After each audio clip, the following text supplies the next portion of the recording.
so happy talaga na tumating na siya. Kagaya talaga siya guys sa ano.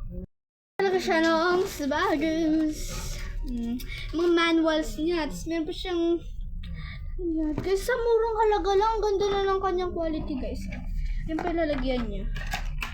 It's worth it. Oh, mga ano niya pa. Napapasabi naman talaga kayo ng, uy, nagkakaingit naman siya, girl.